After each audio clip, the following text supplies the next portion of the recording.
Tujuan dari pertemuan keempat ini, teman-teman diharapkan mampu memahami hubungan keuangan pusat dan daerah melalui transfer ke daerah dan dana desa. Semoga masih diingat ya, pada saat dulu mempelajari belanja di PPKN 1, teman-teman sudah melihat alokasi belanja nasional dalam APBN kita, diantaranya adalah belanja transfer ke daerah dan dana desa. Nah, pertemuan hari ini akan membahas lebih spesifik tentang apa itu transfer ke daerah dan juga apa saja yang bisa kita pelajari dari proses di dana desa. Materi kita ada 3 di pertemuan hari ini. Yang pertama adalah pembagian kewenangan antara pusat dan daerah, kemudian hubungan keuangan pusat dan daerah, dan ketiga transfer ke daerah dan dana desa. Pertama kita akan masuk ke permasalahan atau materi mengenai pembagian kewenangan antara pusat dan daerah.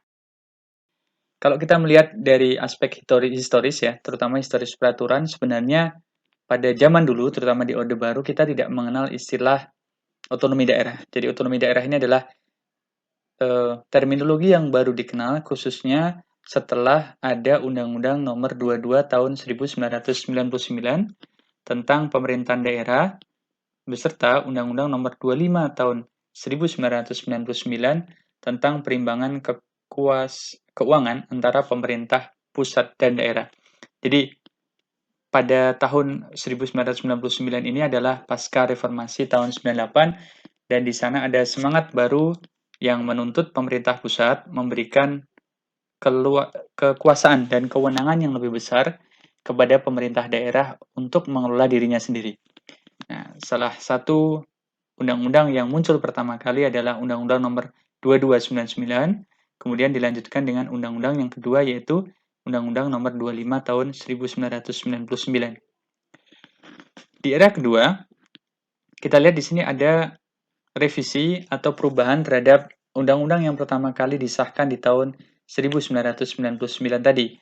Jadi undang-undang tentang pemerintahan daerah direvisi melalui Undang-Undang Nomor 32 Tahun 2004 dan Undang-Undang Nomor 25 Tahun 99 direvisi atau diperbarui melalui Undang-Undang Nomor 33 Tahun 2004. Jadi pada dasarnya undang-undangnya masih ada, tetapi mengalami update atau perubahan-perubahan dan pembaruan.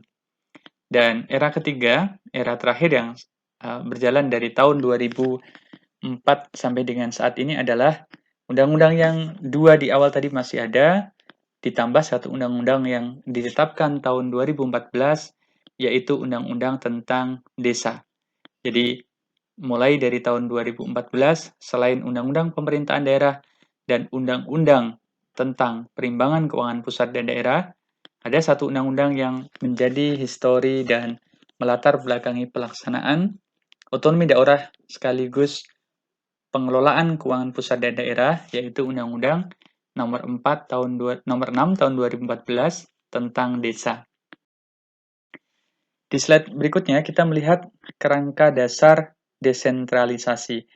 Ini menggambarkan proses terutama dari aspek Undang-Undang Dasar yang menjadi kerangka bagaimana pelaksanaan desentralisasi di Indonesia. Kita lihat di sini pada pasal 18 bab 6 Undang-Undang Dasar 1945. Nanti kalau teman-teman mau mengecek, ini adalah Undang-Undang Dasar 1945 amandemen kedua. Jadi amandemen pertama tahun 99, kemudian ada amandemen kedua atau perubahan kedua di tahun 2000. Jadi di tahun 2000 ini ada perubahan di pasal 18, salah satunya nih, ada klausul bahwa Negara Kesatuan Republik Indonesia dibagi atas daerah dan provinsi. Dan daerah provinsi kemudian dibagi atas kabupaten dan kota, masing-masing mempunyai pemerintah daerah. Pemerintah provinsi, kabupaten, dan kota mengatur dan mengurus sendiri urusan pemerintahan menurut azas otonomi dan tugas pembantuan. Di sini ada penekanan ya, ada penekanan di kalimat kedua ini. Pemerintah provinsi, kabupaten, dan kota mengatur dan mengurus sendiri urusan pemerintahan menurut azas otonomi dan tugas pembantuan. Artinya, sejak amandemen kedua di tahun 2000 ini, ada kekuasaan yang lebih besar yang diberikan pemerintah pusat kepada pemerintah daerah, baik di level provinsi, tingkat kabupaten maupun kota, untuk mengatur beberapa urusan. Tentu tidak seluruhnya ya, masih ada urusan-urusan yang diatur dan dikelola oleh pemerintah pusat. Kenapa ini bisa terjadi? Historisnya ada di box atau kotak yang ada di bawahnya ya. Jadi awalnya adalah dimulai dari krisis tahun 1997 dan hingga 1998. Krisis ini kalau boleh saya bilang multidimensi ya. Jadi mempengaruhi banyak sekali aspek kehidupan kita, tata cara kita bernegara, berdemokrasi, menyampaikan pendapat, struktur pemerintahan, perundang-undangan, dan termasuk salah satunya adalah tata pemerintahan yang mencerminkan hubungan pusat dan daerah. Nah, tadi di awal juga kita sudah menyinggung ada dua undang-undang tahun 1999, yaitu Undang-Undang 22 dan Undang-Undang 25. Ini istilahnya adalah Big Bang ya, yang menandai adanya era baru tata pemerintahan di Indonesia yang sebelumnya tidak ada menjadi ada.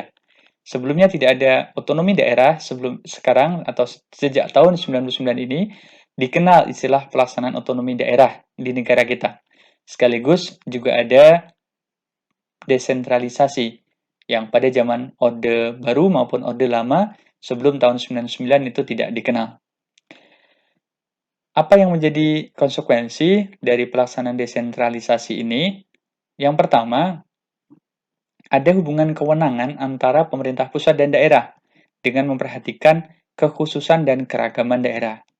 Kalau dulu hanya satu jalur ya, hanya satu sistem, hanya satu mekanisme relatif homogen, instruksi atau pembagian kewenangan antara pusat dan daerah itu tidak dikenal secara lebih rinci, jadi istilahnya top down saja gitu. Daerah diberikan tugas-tugas yang itu relatif penugasannya seragam dari pemerintah pusat dan tidak begitu memperhatikan keragaman, kekhususan, status yang ada di masing-masing daerah. Nah, dengan adanya kewenangan yang baru ini, ada perubahan-perubahan mendasar yang setiap daerah bisa jadi berbeda.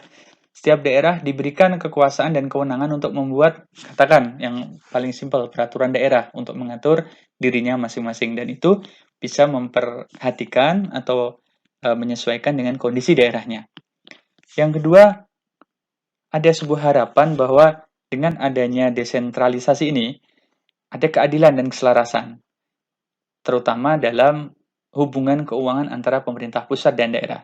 Jadi, daerah-daerah yang memang memiliki sumber daya yang lebih, dia punya hak juga untuk mendapatkan dana dari pusat secara lebih banyak. Tentu ada hitungan-hitungan proporsinya yang nanti di belakang akan kita lihat bersama. Dan diatur, dilaksanakan secara adil, selaras berdasarkan undang-undang. Sehingga undang-undang ini akan memberikan satu formulasi dana-dana apa saja yang akan dikirimkan dari pusat, akan ditransfer dari pusat ke daerah, termasuk yang terakhir dan terbaru adalah adanya dana desa. Sebelumnya kita juga sudah mengenal ya di istilah kinerja kemarin di semester 1, yaitu money follow function dan money follow program. Artinya adalah pelaksanaan kegiatan, terutama desentralisasi kewenangan atau yang kita sebut dengan otonomi, yang diberikan pemerintah pusat kepada pemerintah daerah, disertai, diikuti dengan adanya desentralisasi fiskal. Jadi yang diturunkan atau diberikan kewenangannya, atau di-share kewenangannya, tidak hanya kewenangan dari sisi tata aturan saja, atau power saja, tapi juga ada kelanjutan berupa kewenangan secara fiskal. Dalam hal ini, pemerintah daerah mendapatkan kewenangan, mendapatkan hak, sekaligus tentu saja tugas dan kewajiban untuk mengelola sumber pendanaan atau revenue-nya dia sendiri, sekaligus untuk mengelola belanjanya sendiri. Jadi, penugasan-penugasan ini kalau kita lihat di kotak paling bawah ya, ini adalah jenis-jenis penugasan kepada daerah. Ada dua kelompok utama. Yang pertama adalah penugasan dari aspek mencari sumber pendapatan atau revenue, dan yang kedua adalah mengelola belanja atau expenditure. Sumber pendapatannya apa saja? Yang pertama, yang bersumber dari pusat adalah transfer ke daerah dan dana desa. Yang kedua, yang bersumber dari daerah itu sendiri adalah pendapatan asli daerah, kita kenal dengan PAD ya. Beberapa di antaranya teman-teman saya yakin tahu mengenal pajak daerah, ada pajak restoran misalnya, kemudian ada retribusi daerah, parkir misalnya, dan sumber-sumber pendapatan asli daerah lainnya yang sah. Selanjutnya, jika diperlukan, pemerintah daerah juga bisa mencari pinjaman daerah. Nah, pinjaman ini berbeda dengan pinjaman pusat yang diteruskan ke daerah yang kita kemarin sempat mempelajari di materi tentang piutang ya. Pusat mencari pinjaman, kemudian pinjaman itu diteruskan ke daerah. Kalau yang ini, daerah betul-betul mendapatkan kewenangan untuk mencari pinjaman sendiri. Penugasan kedua adalah expenditure assignment atau penugasan untuk pengelolaan belanja. Jadi nanti ada beberapa urusan yang secara kerangka belanja, perencanaan sampai dengan pelaksanaannya diserahkan oleh pemerintah pusat kepada pemerintah daerah. Di slide selanjutnya, kita melihat ada beberapa amanat. Tadi di slide sebelumnya juga sudah kita melihat ya teman-teman mengenai otonomi daerah ini yang tercermin dalam pasal 1 dan pasal 18.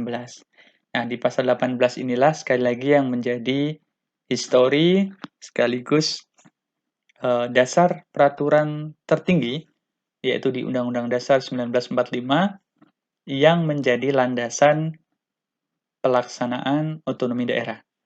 Di situ ada teman-teman bisa melihat ya, di ayat 2 ada penyebutan di sana pemerintah daerah mengatur dan mengurus sendiri urusan pemerintahannya. Kemudian di pasal 18 ayat 4 kita juga bisa melihat gubernur, bupati, dan wali kota masing-masing sebagai kepala pemerintahan daerah, provinsi, kabupaten, dan kota yang dipilih secara demokratis. Oh ya, saya lupa menambahkan ya. Pada zaman dulu, gubernur, bupati, dan wali kota ini sifatnya penugasan. Jadi, pemerintah pusat sebelum di tahun 1999 akan menunjuk atau menetapkan ya dengan proses tertentu siapa saja yang akan menjadi gubernur, siapa saja yang menjadi bupati, dan siapa saja yang menjadi wali kota di masing-masing daerah.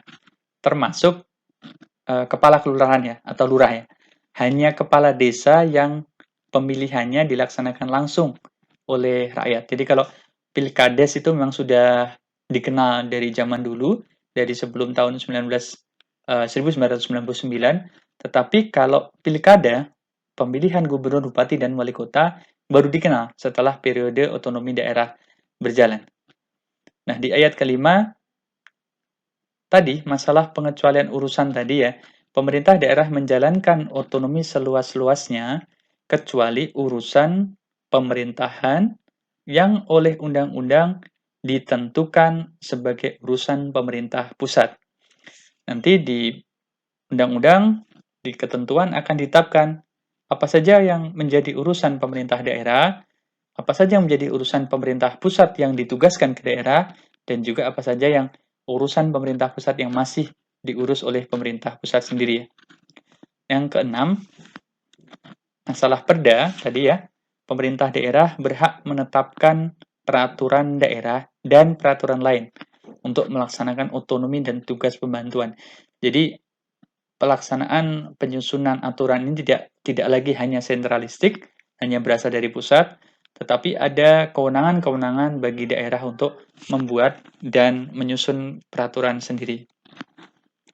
Pasal-pasal dan ayat yang lainnya yang terkait nanti bisa teman-teman baca ya. Di pasal 18A, hubungan kewenangan antara pemerintah pusat dan daerah diatur dengan undang-undang dengan memperhatikan kekhususan dan keragaman daerah. Ini teman-teman masih ingat dulu sekali lagi di semester 1, teman-teman sudah mengenal istilah adanya dana alokasi umum, kemudian dana alokasi khusus, dana keistimewaan, dan juga dana otonomi khusus. Dana keistimewaan dan otonomi khusus ini sebelumnya juga tidak ada, baru dikenal sekali lagi juga setelah tahun 1999. Di pasal 18B, negara mengakui dan menghormati satuan-satuan pemerintahan daerah yang bersifat khusus dan bersifat istimewa yang diatur dengan undang-undang. Kemudian di ayat 2-nya, negara mengakui dan menghormati kesatuan masyarakat hukum adat beserta hak tradisionalnya sepanjang masih hidup dan sesuai dengan perkembangan masyarakat. Ini teman-teman juga bisa melihat ya, di beberapa tempat penyebutan itu sekarang sudah tidak lagi sama. Penyebutan nama SKPD misalnya, Satuan Kerja Perangkat Daerah, kemudian penyebutan satuan-satuan unit masyarakat, tidak harus semuanya menyebutnya dengan nama desa atau kelurahan. Misal di Papua itu kecamatan itu disebut dengan distrik. Kemudian di beberapa provinsi yang lain penyebutan nama desa itu bisa jadi berbeda. Dan juga penyebutan nama SKPD-SKPD-nya. Di sini kita melihat ada 3 azas penyelenggaraan urusan pemerintahan di daerah ya. Jadi penyelenggaraan urusan pemerintahan ini setidaknya ada 3 kelompok besar yang diatur di Undang-Undang 23 tahun 2014. Yang pertama adalah desentralisasi. Yang kedua adalah dekonsentrasi. Dan yang ketiga adalah tugas pembantuan. Nanti kalau teman-teman mengenal istilah TP, ini adalah singkatan dari tugas pembantuan. Desentralisasi itu apa sih artinya? Ini adalah penyerahan urusan pemerintahan oleh pemerintah pusat kepada daerah otonom berdasarkan azas otonomi. Jadi yang diserahkan adalah urusan pemerintahan pusat kepada pemerintah daerah berdasarkan azas otonomi. Sementara yang kedua, dekonsentrasi, pelimpahan sebagian urusan pemerintahan yang menjadi kewenangan pemerintah pusat kepada gubernur sebagai wakil pemerintah pusat kepada instansi vertikal di wilayah tertentu dan atau kepada gubernur dan bupati wali kota sebagai penanggung jawab urusan pemerintahan umum. Jadi kalau desentralisasi ini biasanya cenderung lebih luas ya. Dia tidak ada prasyarat-prasyarat yang lebih spesifik untuk apa saja dananya, kemudian siapa yang harus mengelola. Tapi berbeda kalau dekonsentrasi dan tugas pembantuan, ini biasanya ada penunjukan-penunjukan satker, satuan kerja ataupun SKPD, dan alokasinya untuk apa itu biasanya dikelola secara rigid atau ditetapkan melalui ketentuan.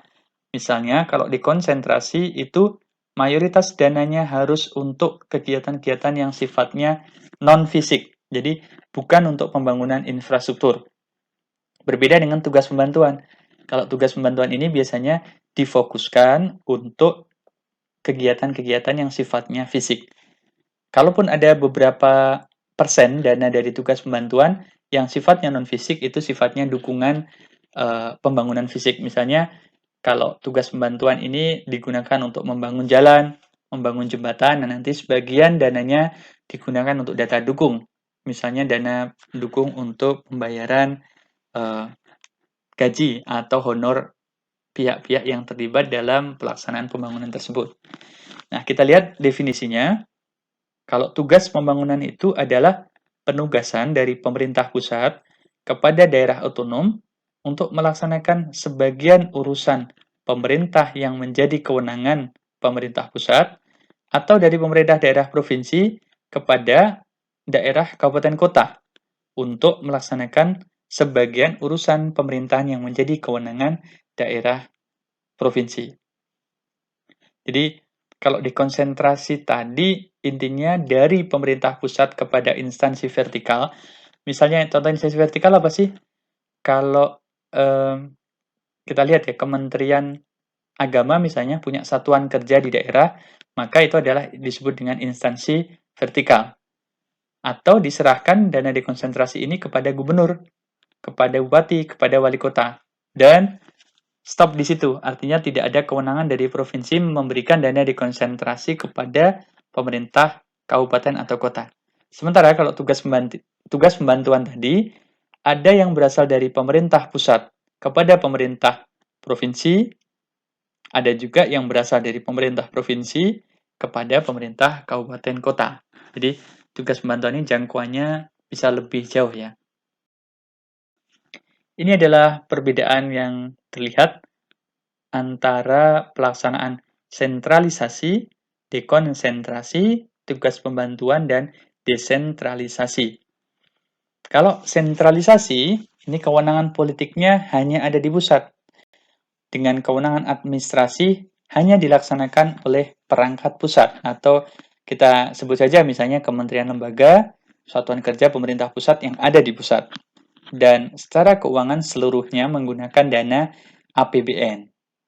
Bagaimana kalau dekonsentrasi? Kewenangan politiknya, kewenangan untuk mengatur, kewenangan untuk mengelola masih tetap ada di pusat, tetapi yang melaksanakan administratif adalah perangkat pusat di wilayah. Siapa itu? Dia adalah satuan kerja yang dimiliki oleh kementerian lembaga, tapi posisinya ada di wilayah-wilayah. Dan sumber dananya masih dari full APBN. Tugas pembantuan, bedanya dengan dekonsentrasi apa? Kita lihat wewenang politiknya masih sama. Perbedaannya adalah di wewenang administrasi. Jadi biasanya kalau tugas pembantuan ini yang melaksanakan adalah organisasi perangkat daerah atau satuan kerja perangkat daerah ya, OPD atau SKPD. Dengan sumber keuangan dari APBN. Contohnya apa sih? Contohnya kementerian yang tidak punya satker di daerah adalah Kementerian Pariwisata ya. Kalau dulu Kementerian Pariwisata, sekarang menjadi Kementerian Pariwisata dan Ekonomi Kreatif ya. Setelah Badan Ekonomi Kreatif kembali dilebur ya. Kementerian Pariwisata itu tidak punya satker di daerah berupa Dinas Pariwisata. Tetapi pemerintah daerah punya Dinas Pariwisata dengan berbagai nama ya. Ada misalnya Dinas Kebudayaan dan Pariwisata atau Dinas Pariwisata saja. Nah, itu adalah contoh satker-satker atau OPD-OPD yang dimiliki Pemda yang bisa diminta untuk melaksanakan kegiatan tugas pembantuan. Nah, apakah Kementerian Pariwisata punya satker di daerah? Punya. Contohnya adalah beberapa sekolah pariwisata. Kemudian kalau zaman dulu ketika masih mengurusi urusan kebudayaan, Kementerian Pariwisata memiliki museum-museum yang ada di daerah. Nah, itu bisa melaksanakan tugas dekonsentrasi selama dia punya satuan kerja. Tapi ketika dia tidak punya satuan kerja sama sekali, yang melaksanakan adalah OPD tadi atau SKPD tadi. Contoh lain, kementerian yang betul-betul tidak punya satker di daerah adalah BNPD, Badan Nasional Penanggulangan Bencana. Di daerah ada badan yang mengurusi bencana namanya BPBD, Badan Penanggulangan Bencana Daerah. Ini adalah satker yang ada di bawah tanggung jawab kepala daerah. Tidak ada hubungan secara organisasi dan administrasi dengan pemerintah pusat. Artinya BPBD bukanlah satkernya BNPB. Tetapi karena tugas fungsinya sama dan kemudian BNPB memiliki dana, dimungkinkan BNPB memberikan tugas pembantuan kepada daerah melalui SKPD yang namanya BPBD tadi. Itu ya. Semoga bisa jelas bedanya dekonsentrasi dan tugas pembantuan. Intinya, kalau dekonsentrasi itu butuh satker dari kementerian lembaga, tapi kalau tugas pembantuan itu membutuhkan SKPD atau OPD yang dimiliki oleh Pemda. Nah, yang terakhir, kalau desentralisasi ini adalah perwujudan dari bentuk otonomi daerah tadi, jadi kewenangan politiknya penuh diserahkan kepada pemerintah daerah yang menjalankan juga full satker daerah dan dananya juga penuh berasal dari APBD. Sebelumnya kita sudah melihat tadi ya teman-teman bahwa ada peraturan yang atau undang-undang yang menetapkan pelimpahan sebagian urusan. Jadi tidak seluruh urusan pemerintah pusat tetapi sebagian urusan di Undang-Undang Nomor 23 Tahun 2014 ini. Tiga ini apa saja? Yang pertama adalah urusan pemerintah yang sifatnya absolut. Yang kedua adalah urusan pemerintahan yang sifatnya kongruen. Dan yang ketiga adalah urusan pemerintahan yang sifatnya umum. Kita lihat bedanya. Kalau yang sifatnya absolut, ini sepenuhnya menjadi kewenangan pemerintah pusat. Tidak ada yang didelegasikan kepada daerah. Yang sifatnya kongruen bagaimana? Yang pertama, urusan pemerintahan ini adalah dibagi antara pemerintah pusat dan juga pemerintah daerah, baik provinsi, kabupaten maupun kota. Dan kemudian urusan pemerintah kongruen inilah yang diserahkan kepada daerah sebagai dasar pelaksanaan otonomi daerah. Dan yang ketiga adalah urusan pemerintahan sifatnya umum, ini menjadi kewenangan presiden sebagai kepala pemerintahan. Urusan yang sifatnya kongruen tadi ya, pelayanan yang wajib ada dua ya, ada yang sifatnya wajib dan pilihan. Kemudian yang wajib ada yang berkaitan dengan pelayanan dasar yang dibutuhkan masyarakat, kemudian ada yang tidak berkaitan dengan pelayanan dasar, serta ada urusan-urusan kongruen yang sifatnya pilihan. Pilihan ini berarti tentu diserahkan kepada daerah ya, dia memerlukan ataukah tidak, dia memiliki kemampuan ataukah tidak, relevan ataukah tidak dengan sumber daya yang dia miliki, dan seterusnya. Yang wajib, yang berkaitan dengan pelayanan dasar, ini ada 6 kelompok ya, pendidikan, kesehatan, pekerjaan umum, perumahan rakyat, ketentraman dan ketertiban umum, perlindungan masyarakat, serta urusan atau pelayanan sosial. Yang tidak berkaitan dengan pelayanan dasar, ini ada 18 kelompok. Dari tenaga kerja, pemberdayaan perempuan, pangan, dan seterusnya sampai kearsipan. Sedangkan pilihan, ini ada 8 kelompok ya, dari kelautan dan perikanan hingga transmigrasi. Ini kalau teman-teman melihat, sebenarnya 6 ditambah 18 ditambah 8 ini, kalau di pusat tercermin dalam apa? Dalam kementerian atau lembaga yang dimiliki oleh pemerintah pusat. Contoh yang berkaitan dengan pelayanan dasar ya, kita ada Kementerian Pendidikan, Kementerian Kesehatan, Kementerian PUPR, Pekerjaan Umum dan Perumahan Rakyat. Kemudian kalau untuk ketentraman, ketertiban umum, kita ada Kementerian Pertahanan, dan juga Kementerian Sosial. Yang di tengah, yang tidak berkaitan dengan pelayanan dasar, kita ada Kementerian Tenaga Kerja, Kementerian Pemberdayaan Perempuan, KPPA, kemudian pangan ini Kementerian Pertanian, ada Badan Pertanahan Nasional, ada sekarang Kementerian Kehutanan dan Lingkungan Hidup, dan seterusnya sampai yang 18 ya. Kita juga punya Lembaga Arsip Nasional. Begitu juga dengan yang pilihan, kita punya Kementerian Kelautan Perikanan, Kementerian Pariwisata, dan seterusnya. Jadi inilah yang menjadi klasifikasi urusan pemerintahan yang tadi, yang kongruen tadi, baik yang wajib maupun yang pilihan. Oke, di sesi 1 kita akhiri di sini dulu teman-teman, nanti kita akan lanjutkan di sesi 2 mengenai hubungan keuangan antara pusat dan daerah.